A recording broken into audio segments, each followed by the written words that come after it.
when people start getting older, it's almost understood that you're going to be on something. You don't have to be on something.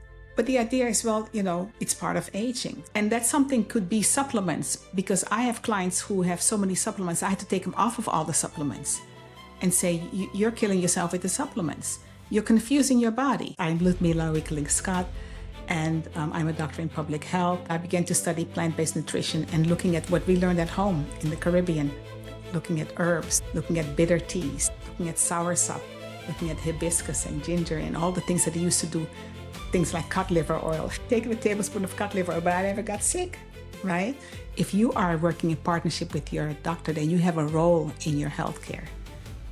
Instead of just going to the doctor and letting the doctor decide what your health trajectory is going to be. 11 seizures on that year, on the third year? In that day. I was in the library and I had passed out so many times. The students apparently came to run to me because I don't know what happened. To date, I can't remember what exactly happened. So I received this gift. I'd like you to explain what's in the package. So it wasn't a matter of losing something. I was gaining something else. My husband got off of 2 blood pressure medications. He gained so much. And that was just by him.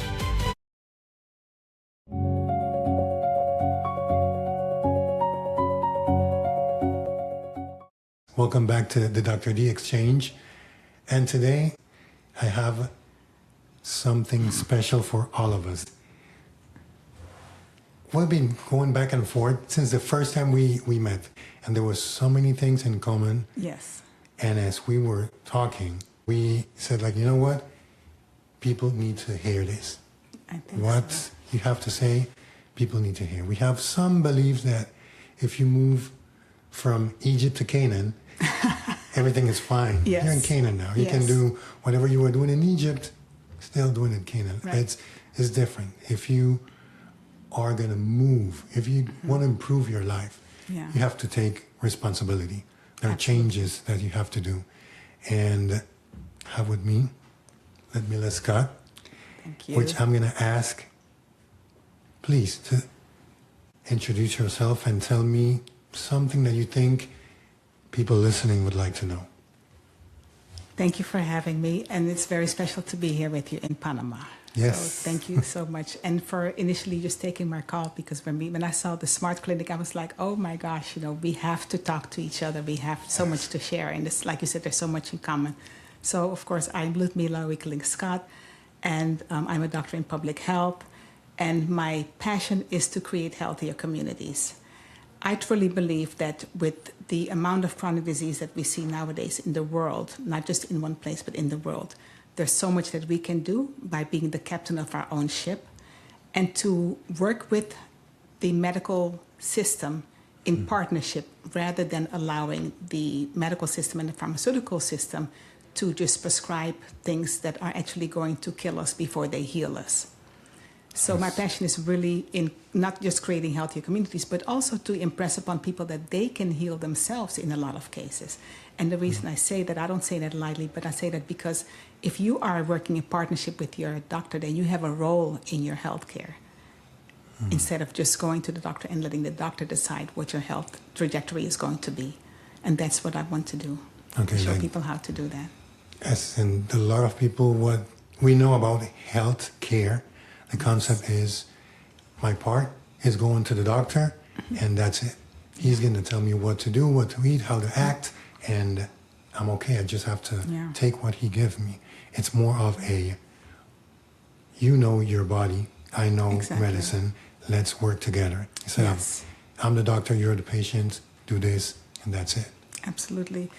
And I've heard you say this on other occasions where you're saying, I do know a lot, and of course, as healthcare professionals, yes, we do know a lot. We go to medical school, we go study doctor of public health, we study epidemiology, the foundation of disease, the underlying issues of disease. But the person who's sitting in front of you as a patient knows much more than you. Yes. They know their body much better than you do. And so in order for you to be able to work with them and really 100% give it your all, they would have to be there in partnership with you. I do believe that, yes. But I also believe that there's a mentality, because we've been kind of trained that way, to understand that I just have to go and get a pill. There's a pill for everything. There's a pill for what's the Ozempic? There's a one shot for losing weight. There's a one-stop shop for everything. And what we don't realize is that Rome wasn't built in one day.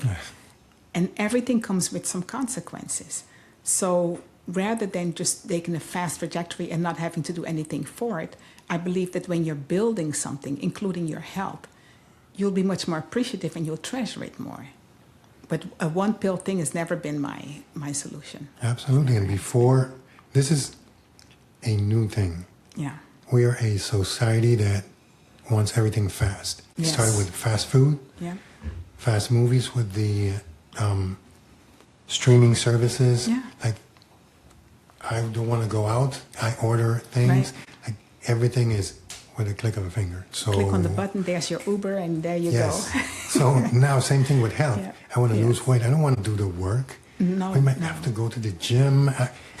Before, when people that liked tan, Right. they would need to go into the sun, spend their Right. time. Now you get into the chamber, Right. spend a couple minutes, you get sprayed tan Right. or whatever, and that's it. Like instant gratification. But with health, That's the society we live in. yeah, with health it's a little bit complicated. It's not No, like that. no. It's if you want sustainable results. Yes. If you want results that last for a little bit and then go back to where you came from, then yeah, you can do it fast.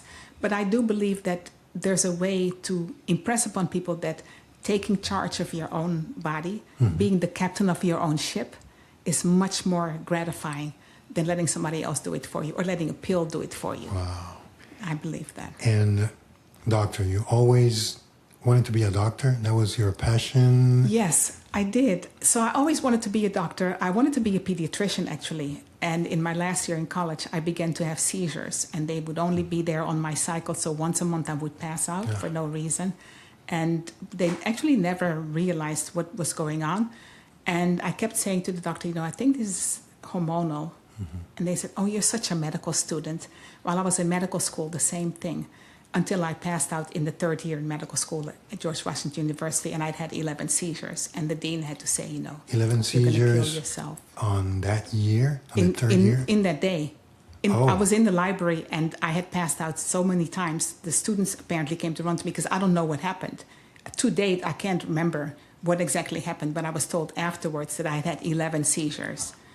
So I had probably passed out several times, and the students were calling probably 911 because I did end up in the emergency room and then ended up in the hospital for a little while. And the dean said, you're going to kill yourself. You need to take a break. So he then put me there as first I was a fellow, and then I became a biologist at the National Cancer Institute at the National Institutes of Health, actually, which I didn't like for a while because I thought it was so boring. And I felt defeated because I wanted to finish medical school. Because you were doing research. Right. I was doing more research. So Okay. the research was, actually I learned a lot. I learned antibody staining. I learned how to focus on different antibodies on the HIV, on the infected cells. Learned a lot about the first drug, the AZT, which was the first drug that they used for HIV treatment. Okay. So that was interesting, but at the time, I was still with my focus on medical school, and I needed to finish what I started. And that's something my dad always taught me. You need to finish what you start. This was around, like, what year? Oh my gosh, this was in 1992. Okay.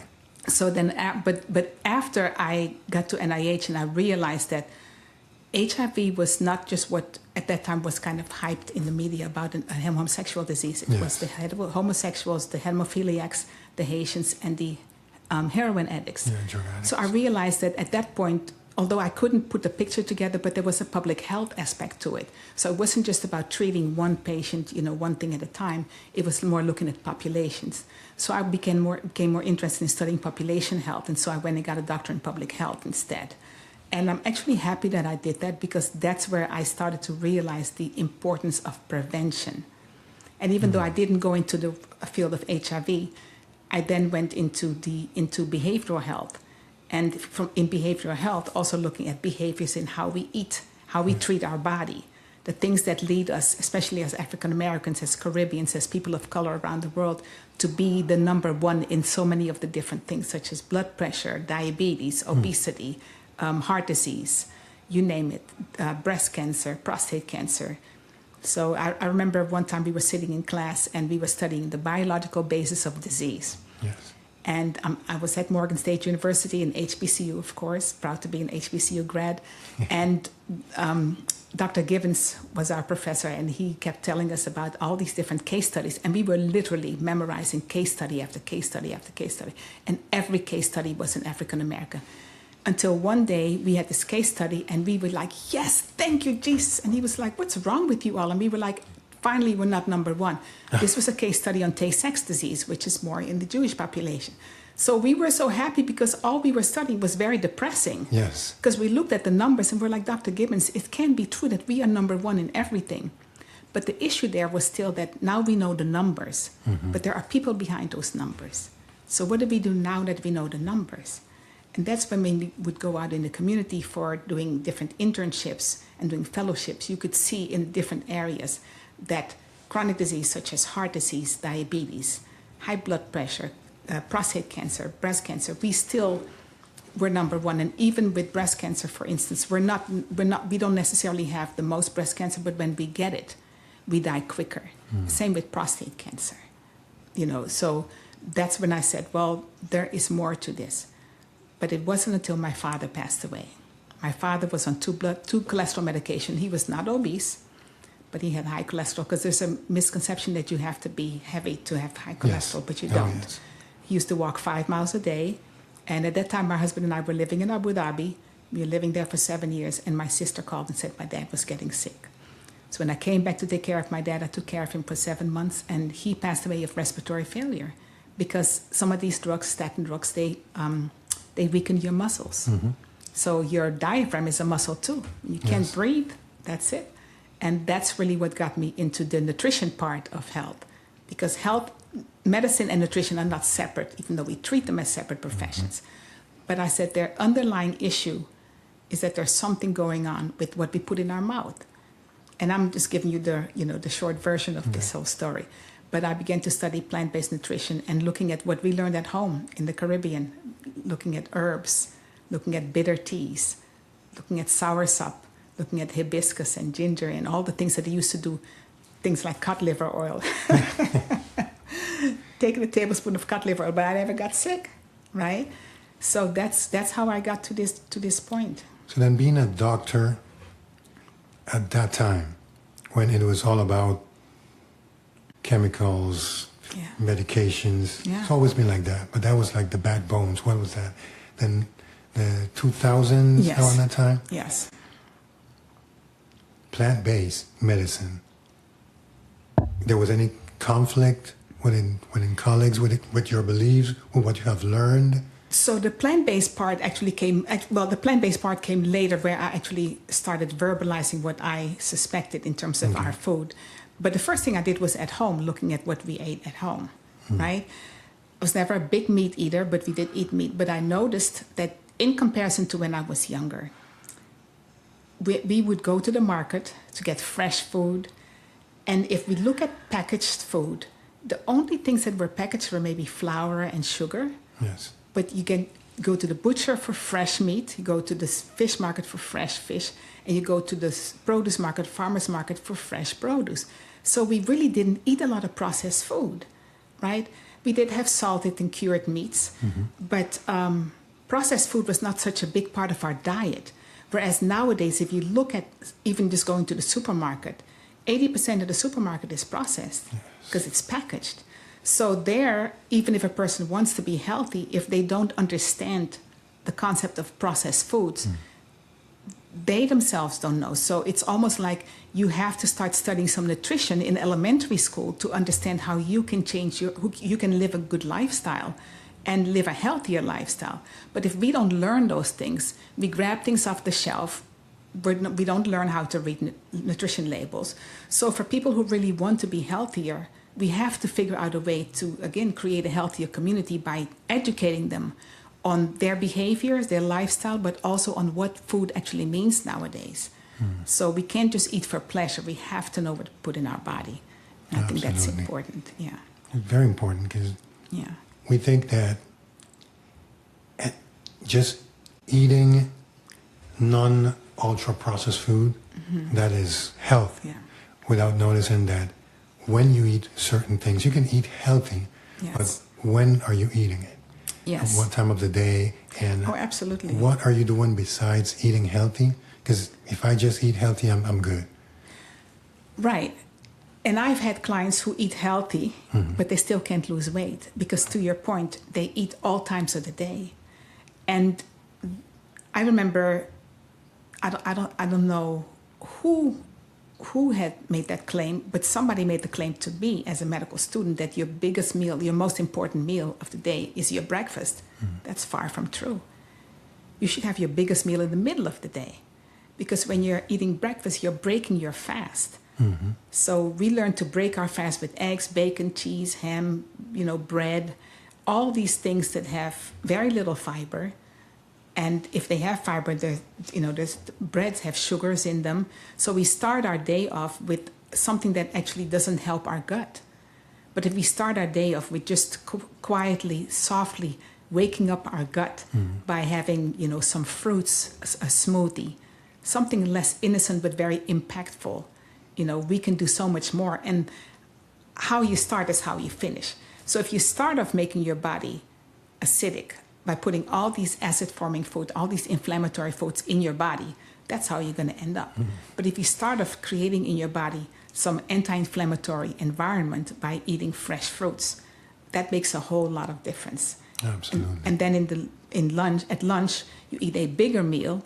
Then in the evening, you keep it smaller, because our liver digests and starts detoxing in the evening, right? They say around between 11 and 3 o'clock in the morning. We learn in medical school that that's when your liver detoxes as well.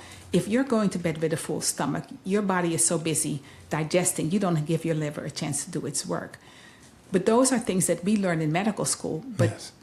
the regular Joe doesn't know that, So how do we teach those people? And I think that's where your work is so important, to help to, number one, give people more time. Because I notice you give people more time when you're working with them. It's not just the 15 minutes and you're out and here's a prescription, but really working with people to let them understand what they're doing in their life, and thereby helping them to heal themselves.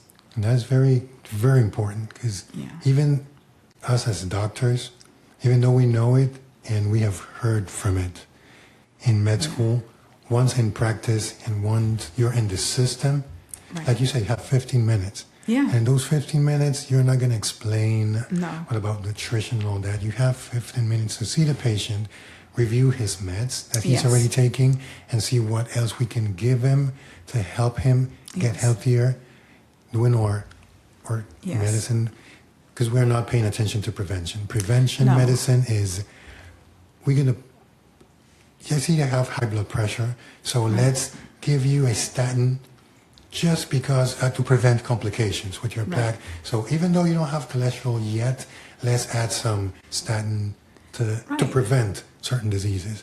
So if you don't have the time to explain to your patient what it's about nutrition and what is health care and taking care of your body with lifestyle changes, no real change is going to come.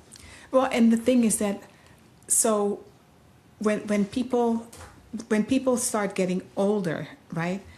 Let's say after 40, after 50, it's almost understood that you're going to be on something. But that you don't have to be on something. You don't have to. But the idea is, well, it's part of aging.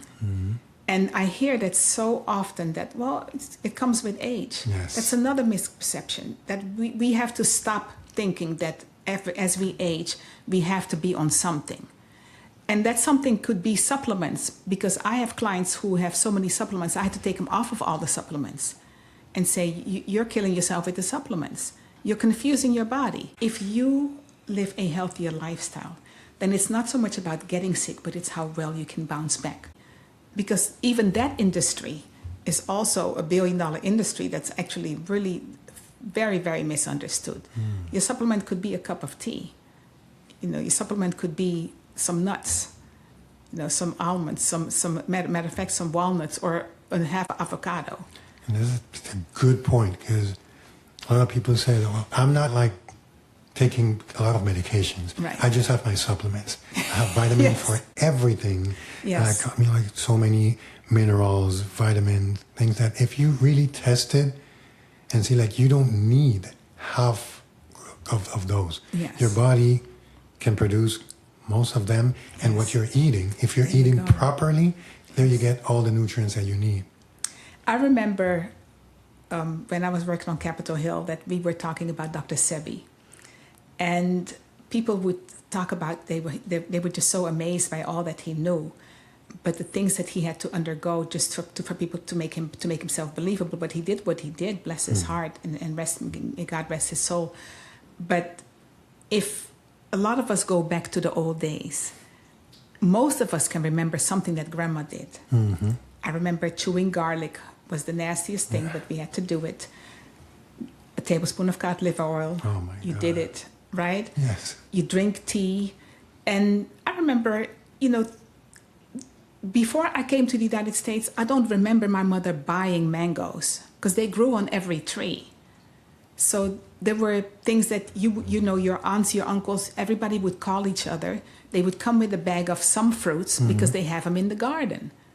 So unfortunately, that's not how it is right now. And especially living in the United States, where I am in Florida, there are some people who still have those fruits, but not everybody has them, and then they're not easily accessible. So when you're living when you're coming from places like the United States, and I'm speaking from the United States because that's where I live. If you're living in Idaho, how do you tell a client from Idaho, there's this great soursop fruit and it does this for you, when for that person to access that, they can go and get it from a tropical market in Florida, but it's going to cost them over $100 for just a box. Yes. Oh, wow. A box of soursop for $150. Yes. So if you don't do that, then you have to rely on the fruits that are sprayed, because Yes. there is no way for a passion fruit to make it to Idaho without being fixed, if you will, right? But you don't even have to go that far. If you just look at the supermarket, the fruit looks so pretty. Yes. And what we don't realize is that we're just eating waxed fruit. It lasts so long on the shelves. Yes. So you And need to buy then it. you can see you can see that if you just think about it. So, I mean, I read every label. So if I see a mango in Florida and it comes from Peru, Okay. the first thing I'm thinking about is, okay, how long did it take for them to ship that mango here? And then what do they do for it to look so pretty? There's all kinds of stuff there. And then when it ripens, you see something happening that's not how the mango ripens off the tree, right? But aside from those things, those are some challenges that we have that, I as a Caribbean person would love to see everybody eating tropical fruits. Yes. But you can do other things as well. You can eat berries in the morning and you can still have a great amount of other fruits. You can, berries, and then you can do apples during the day. There's so many things that we can do. And when I see my clients, in coaching them, I give them the tools, right? I tell them, you are the captain of your own ship. I can give you tools, and then we walk together, and we're not going for perfection. We do progress over perfection. But then when they see that with some small lifestyle changes, they can lose weight, they can reduce their blood pressure, get off of medication. Like I mentioned to you, I have a patient who had stage 5 kidney failure. And when I was in medical school, you went up to stage 4. I didn't even know you had stage 5. I actually literally called a colleague of mine. I was like, wait a minute, why are we going up to stage 5? We have to be able to do something before that. But just by eating a little bit more plant-based and drinking hibiscus tea, he dropped his blood pressure from 160 to 125 and lost 10 pounds in 2 weeks. In 2 weeks. In And 2 it was weeks. sustainable. And he did not stop eating meat. He just reduced it. His wife is the one doing all the cooking, so she reduced his meat intake. Because for the people who are saying, well, my grandmother ate meat, my grandfather ate meat, they lived to 100, we have to look at our industry. It's all about supply and demand. The more we demand something, for us to get it faster, we do things to our cattle. We don't grow our meat the same. Yes. We don't raise our farms, our fish the same. Then we also have regulations that make things more complicated because we start using names that make people feel a little bit better. It's kind of like they feel like, okay, I don't feel so guilty. I'm eating farm-raised stuff. But they don't realize that the FDA has a rule that, or cage-free. The FDA has rules for cage-free. Cage-free doesn't mean cage-free. It just means that it's a little more space than in a smaller space where you have every chicken touching each other. It's not cage-free. So you can actually see in the flesh of the animal whether it has used its muscles or not when you open it up. But who knows that, right? Yes. We don't know that. Then you look at what's been done to our cows, for instance. I was watching this documentary, What the Help? What the Help? Everybody should watch it. It's on Netflix. And just looking at the documentary was it for me. I was like, I don't need to do this anymore. While I'm in the United States, I don't need to eat meat. I don't need to eat any of that poultry. I do not need to touch the fish. Because the farmers themselves admit to how they compromise the health of their cattle just to sell more. And now there's also these other things where you look at packaging, and in order for, again, it's supply and demand, in order for the package to look pretty, but you have so much left over, you do something to it so that you can sell it the next day. And then we go and we heat it, we fry it, we microwave it, we grill it, we do all kinds of stuff to this. So I tell people, not eating meat for me was not that difficult, because as a Caribbean girl, I love spices and I love seasonings. And if you know how to season things, you can do without certain things. So it wasn't a matter of losing something. I was gaining something else. My husband got off of 2 blood pressure medications. He gained so much. And that was just by him drinking hibiscus tea every day. And then eating between sunup and sundown, and gradually going into a plant-based diet. I just want to pause for a moment and ask you to consider subscribing if you haven't done so. If you know of someone that you think that this type of content could be of value, please share, and share the word of health. Let's change the concept of health. Thank you. Thank you for tuning in. Please give a like, subscribe, and share. And now, back to the video. Okay. I'm going to go back just a little bit. Okay. And I want to talk about Abu Dhabi. You mentioned living there. Yes. That seemed like an important part of your life. Yeah. Something that defined your business. Yes, it did. Yeah. So what was this? What time? So in 2015, in 2014, my sister began telling me that my dad was declining. And so going back to the United States to see what was going on with my dad, I couldn't figure out how he was on two cholesterol medications, and it seemed like they were just piling up things from one to the other. And then when that didn't work, they didn't look at underlying issues. And I just knew from a medical perspective that what was the underlying issue for my dad having high cholesterol? That was more important to me than just the idea that he was going to be on all these pills. And if one didn't work, then we just try the next one, and then we try something else. Meanwhile, he'd also had rheumatoid arthritis, so he was suffering from inflammation more than necessary, because his rheumatoid arthritis was under control at some point, but then it flared up again. So there were multiple things acting together. And then he ended up in a wheelchair. So by the time that I got home in January of 2015, my dad was already in a wheelchair. He could no longer walk. Oh. And they still hadn't figured out what was going on. So then I kept taking him to neurologist after neurologist. And then the idea was, okay, well, we'll see him in 2 months. And at that point, I had to put on my policy hat. And so I literally had to go to the clinic, talk to the attendant and say, listen, because of policy, and I can't tell you today what policies I rattled off, but I rattled off a few policies for him to let him know that this was illegal, it was unethical. You will not let my father wait 2 months when he's already hospitalized several times. He's in a wheelchair, he's on medications, we still don't know what's going on. You are going to see my father. Because there was a test that they were supposed to do to see if it was any one of the 5 muscular degenerative diseases, but they couldn't tell which one. Okay. And so by the time that I finished with them, they stepped back, and I had an appointment the next day at 11:45. And when I went to the nursing station, she said, how did you do that? I said, I just spoke English. I said, my father has rights. He has his healthcare insurance, his healthcare insurance from retiring. then he has his Medicare, then he has Medicare Advantage. And with all these three, you're telling me that he can't be seen? That's ridiculous.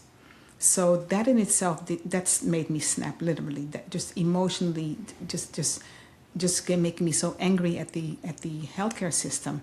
And then the nutritionist telling me every week that he was losing 5 pounds and just looking at me as if I was supposed to come and help. That my brother came from New York, he started bringing protein drinks. I started cooking his food because they were also telling me that he wouldn't eat and that I shouldn't feed him because he was going to choke. But I fed him. I fed him when I cooked. And I know I did some things that I will say just for the audience that were probably medically not necessarily right because you have to listen to the medical order, but I just knew that there was ethically some things that were not right. And so then when my father passed away, I cried for a whole year. I was devastated. And so when I went back to Abu Dhabi, because I had my contract there, I was actually a professor at the university. I was teaching public health while my husband was training the police there. And I said, God, I need to do something. And I couldn't go anywhere. I couldn't go to church. I was just so devastated because I had lost my hero. And God said, do something for his legacy. And when I went back so we had my dad's funeral in Suriname. When we flew back, my cousin had given me some hibiscus to take with me to Abu Dhabi, only for me to find out that the Emiratis drink hibiscus during Ramadan. So my students in school started telling me about how they don't like hibiscus because they think it's very tart and nasty. And I told them, but you haven't had my hibiscus yet. So I began making what most people know as sorrel for them, and they loved it. And some of my students also said it was helping them with their period. So I began doing more research, and with my colleague who was a nutritionist, we began doing research on the impact of antioxidants, on hormonal changes, on blood pressure, on heart disease in general, and what was the scientific evidence behind hibiscus. And that's when we started coming upon some really good stuff. We were like, okay, now we have something. So we learned that hibiscus is generally good for heart disease. It's anti-inflammatory, antibacterial, and it also boosts your energy. And it also helps you to sleep better. So then I said, let's see what we can do. And we did a lot of research together. We put together some herbal blends. And because in Abu Dhabi, you have to take everything to the Abu Dhabi labs in the Abu Dhabi Food Control to have things licensed for organic. We did all of that. So what we did was I found out that Sudan is the largest exporter of hibiscus. So we imported from Sudan. We found out that butterfly pea comes out of Thailand. So my neighbor was a movie director from Thailand, and she was there with her husband. So I connected with her. So he connected me with the Small Women's Farm to make sure that my stuff was organic. Then I connected with another lady who was dealing with the farm in Rwanda to get tulsi, holy basil, lemongrass, and those things, and start importing that, bringing it to Abu Dhabi. And the beauty of it was that everything that we did, if you claimed that it was organic, you didn't just claim it. You had to have it tested so that there's no chemicals, no pesticides. And then we were invited to sell our tea in the Sheikh Zayed Mosque, which is the largest mosque in the country. Wow, but that tea, that blend, it was hibiscus based. So hibiscus, ginger, lemon peel, orange peel, cloves, and cinnamon. That's where we started. So what was the basis of that particular combination? Because the idea of hibiscus just reducing blood pressure and stabilizing blood sugar and helping people to lose weight. Those are things that even in Abu Dhabi, that there was a prevalence of obesity and diabetes and high blood pressure. And the interesting thing was just in school, teaching public health, when I looked at some of the epidemiology, I found out that the numbers, the statistics for the UAE are the same as the US. Because when you start eating the SAD diet, the standard American diet, you end up having the same issues. So obesity was high, diabetes was high, heart disease was high. And I remember one of my colleagues who became a friend of mine, she was working at the Cleveland Clinic at the emergency room. And Cleveland Clinic is where most of us expats would go to the doctor. So we began doing a study there. I was studying health literacy to see if the Emiratis understood what the doctors were actually telling them and how they could medically take care of what they needed to take care of. Because a lot of times there was a health literacy issue between in the communication between the doctor and the patient, wherefore some of the health disparities couldn't be taken care of. Because if the patient and the doctor don't understand each other, Yes. they're taking their medicine wrong, and the next thing you know, you just have more disaster. But anyway, there was an older Emirati who came into the emergency room, 65 years old, and as you may know, the UAE is a very young country. It's only about 55 years old.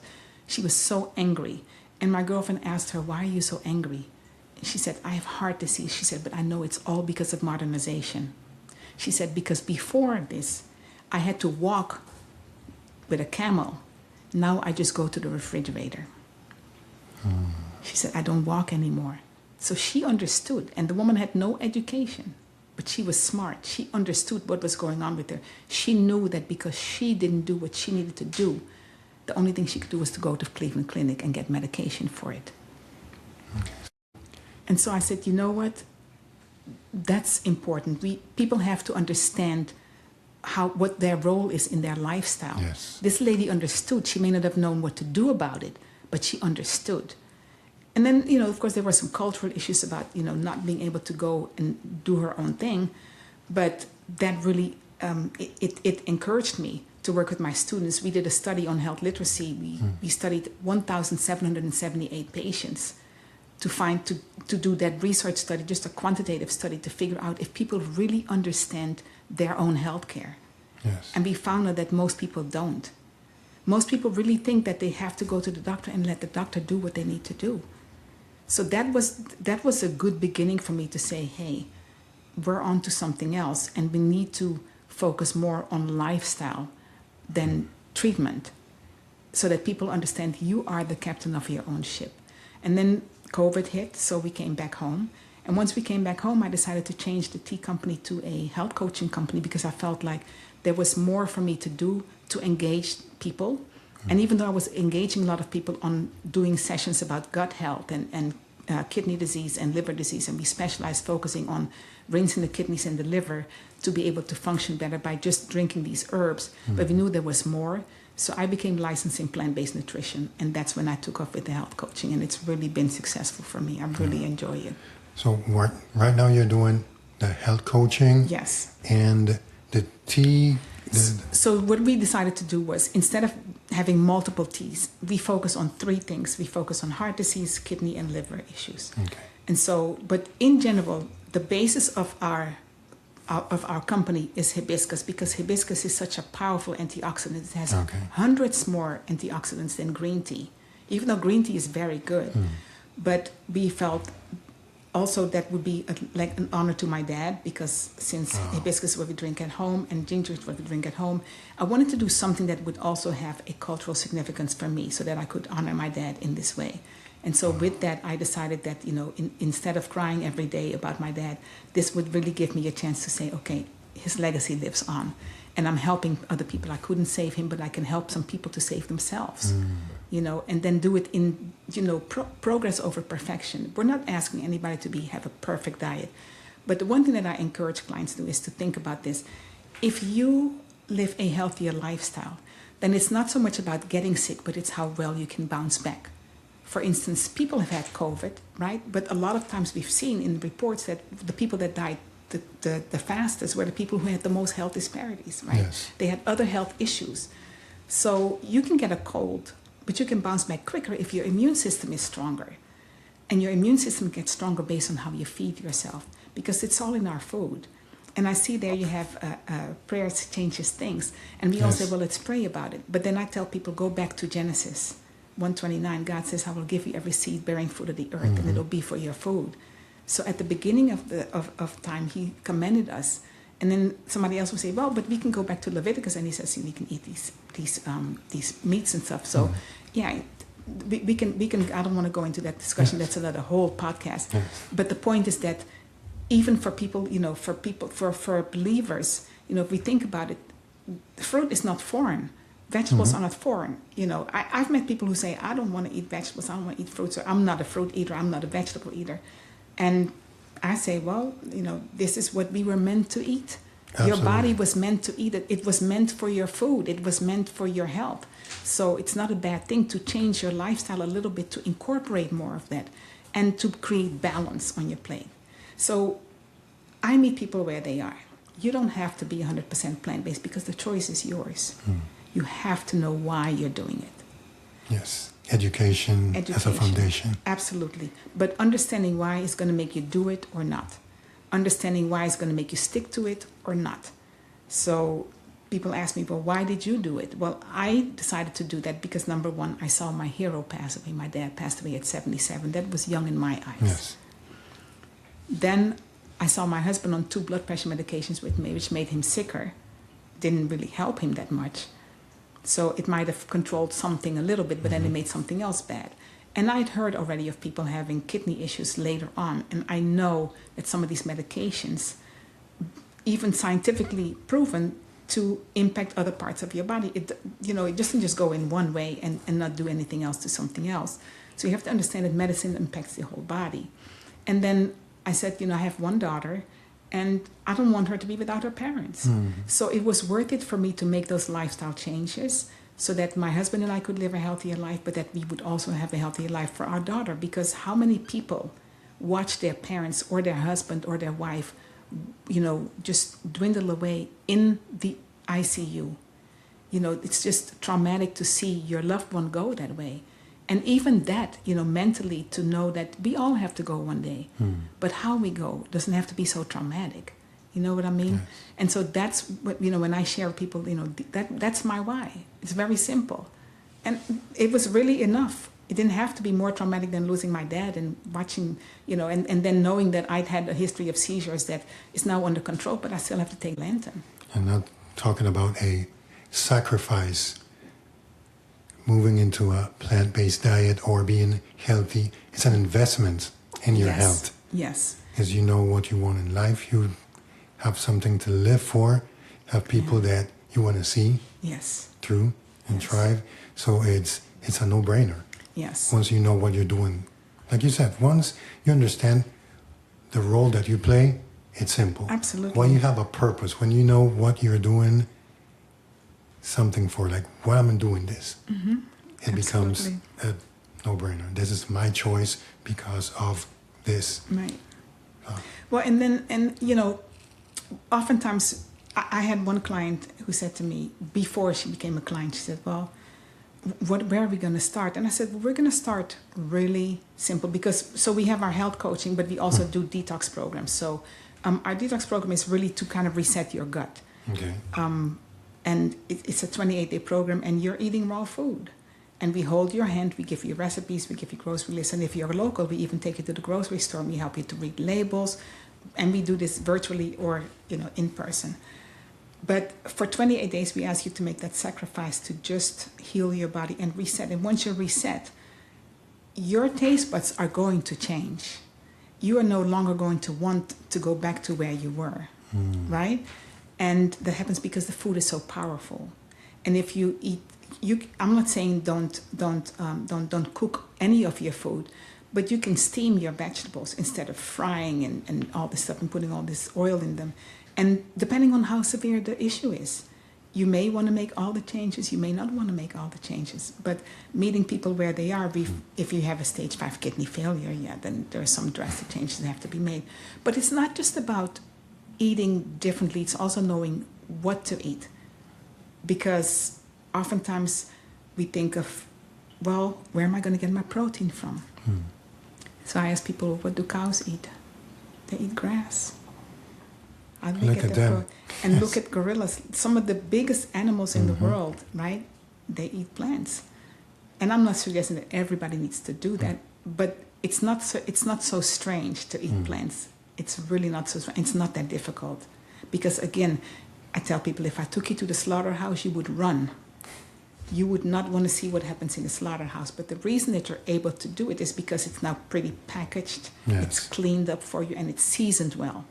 So and because you're ignorant to what happens. Absolutely. And not only at the slaughterhouse, before the slaughterhouse, what they've injected in the animals. Because again, for supply and demand, they need to inject more things to be able to get more animals in a faster period of time. But if we think about it also that cow's milk is made for the calf to become a cow in 6 months. We become an adult in 18 years. So should we drink the same thing that they drink? That hormone growth is making us grow so rapidly with all the antibiotics in it, which is why we have so much antibiotic resistance in the world, not only in one country. People become really resistant to antibiotics, and that's why every year we end up with these things where it doesn't work because of what's in our food. So once we understand that, then it's not about, well, my grandfather turned 100 and he ate bacon every day. Yeah, but look at what was in the meat then and what's in the meat now. And if you're chronically ill, you may want to rethink that a little bit. So again, I cannot tell people what to eat, and I really respect everybody's choices. You have to know why. But if you're coming to my program with your issues, then we have to make some changes in order for things to work. You have to make the changes. I can only give you the tools. When we were talking about the podcast, you mentioned that you had like a parasite cleansing program. Yes. So there are a lot of parasites in the environment, but also in our food. Yes. And it's normal to be exposed to parasites, so it's nothing crazy. But a lot of us have parasite issues that cause inflammation.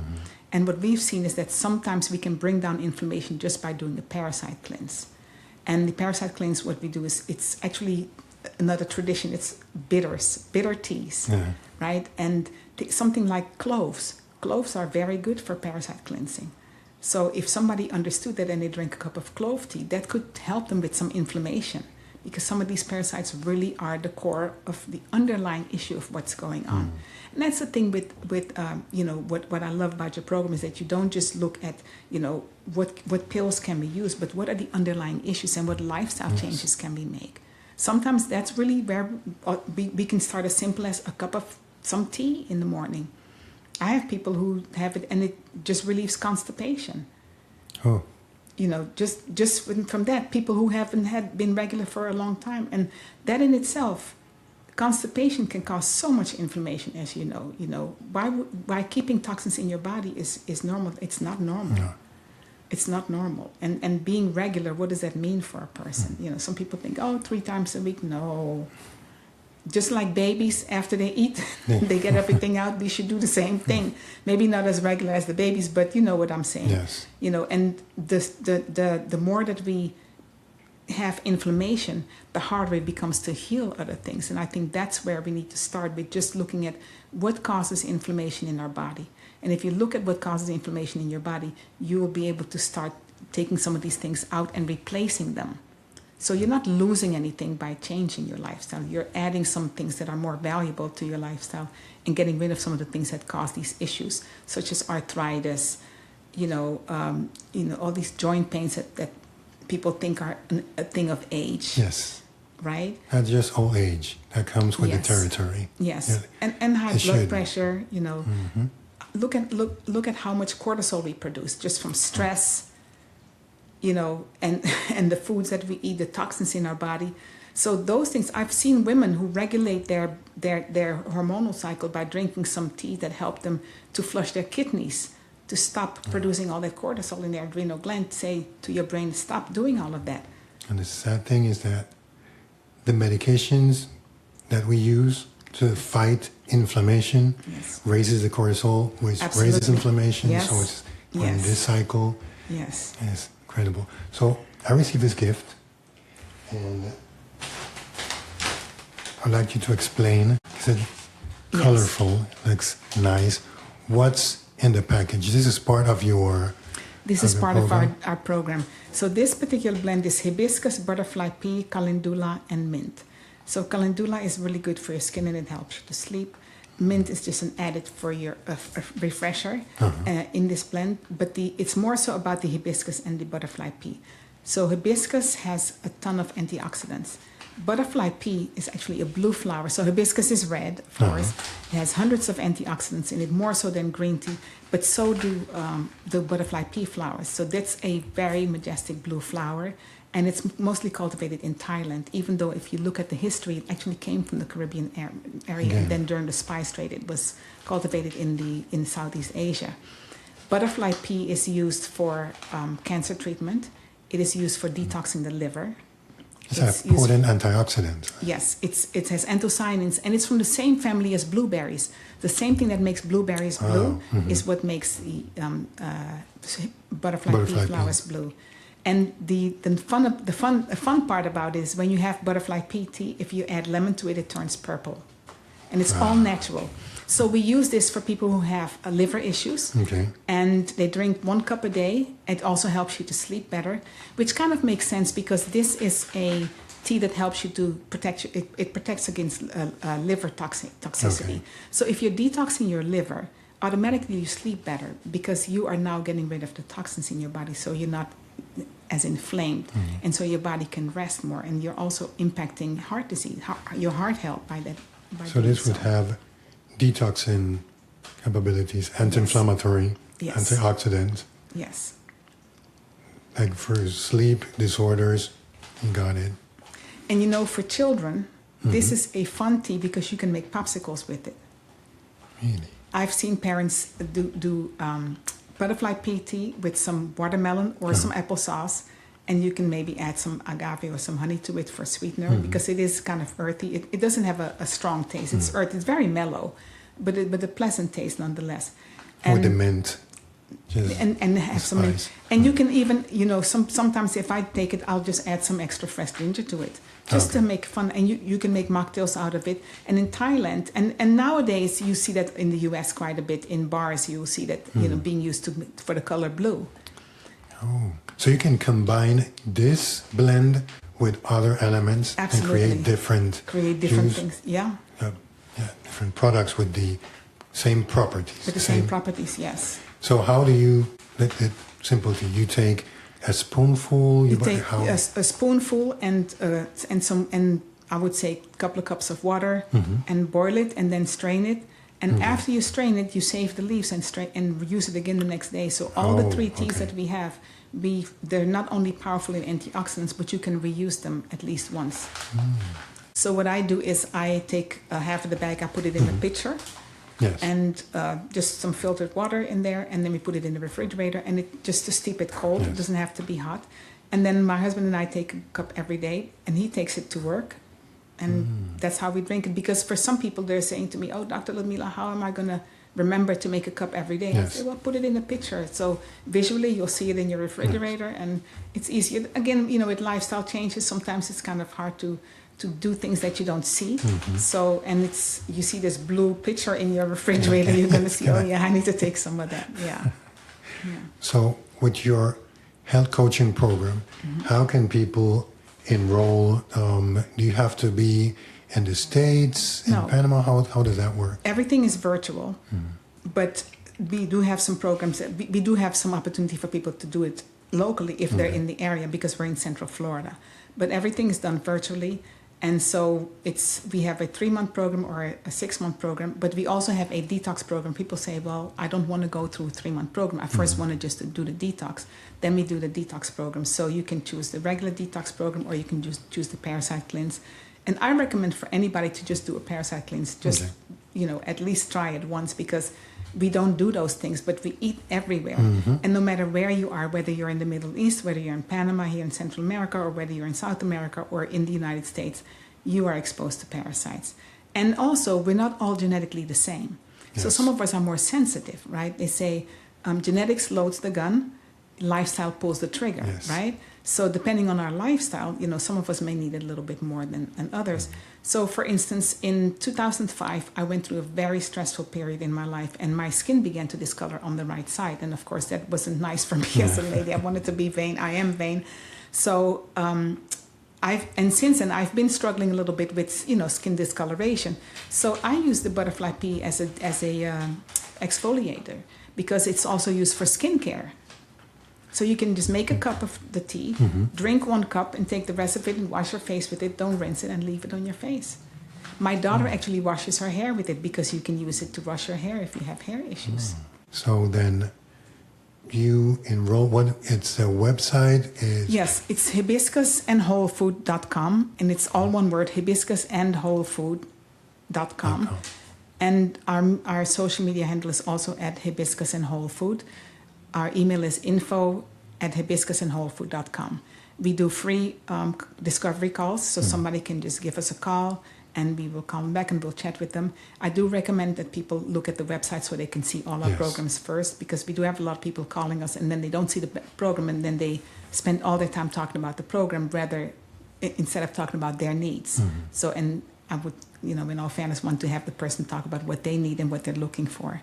Absolutely. Yeah. And is there anything specific that you guys treat, or it's just lifestyle and... So it's lifestyle, but we really focus on heart, kidney, and liver, because not because they're separate, but because they're all intertwined. So if there's issue with the liver, you have something with the heart. If you have something with the heart, you have something with the kidney. More than likely, if you have the liver, you have something with the kidney. Also, a lot of people start doing something with the kidney, but they haven't detoxed their liver. So you try to fix the kidney, but you can't do that without all the toxins from your liver not being able to go somewhere, because they go in your blood, right? So, and heart disease is still the #1 killer.